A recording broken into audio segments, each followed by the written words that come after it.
mapatay eh. May tumulong lang sa akin. Pero kung sakali natuluyan ako, malamang sasabihin nila, pinungungot lang. Ano? Tinuloy pa rin nila? Hindi na nga ako nagsalita eh. Siya natin. Sa press call, naibubanyag si Rachel.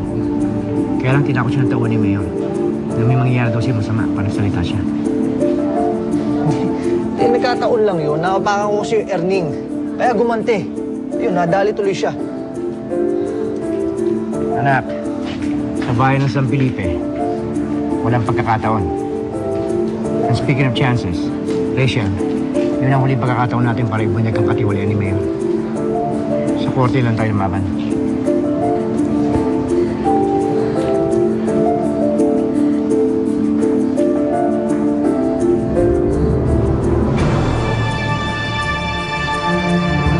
Hindi mo sinabi sa amin na aalis ka. You should have seen your dad triumph over that uncle of yours.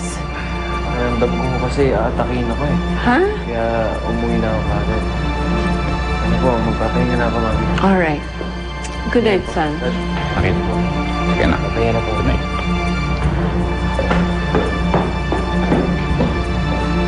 Good work, ha? Talagang natakot mo si Rachel na huwag magtanong.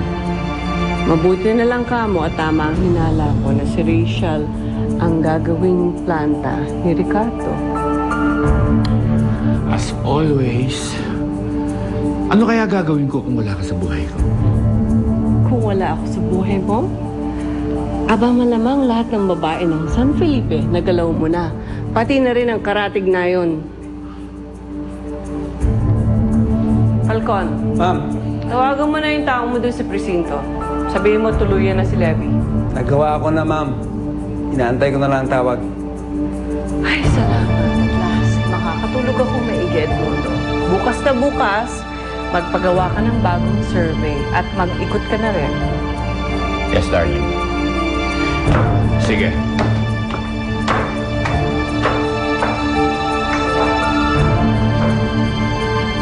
Ano kayo? Tatawagan ko na si Rachel. Hindi pa ako naiisip. Takot kapag-usap ko eh. Levy, sorry. Sorry. Kasi ito na lang yung paraan para makaganti tayo kay Guacho, pero hindi ko pa rin ginawa kasi natakot ako para sa'yo.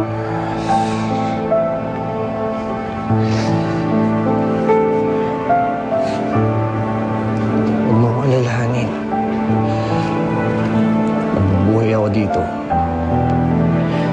Makakalaya din ako at makakaganti ako sa lintik na mayor ngayon. Pero munti ka na nga mamatay, di ba? Okay naman ako eh.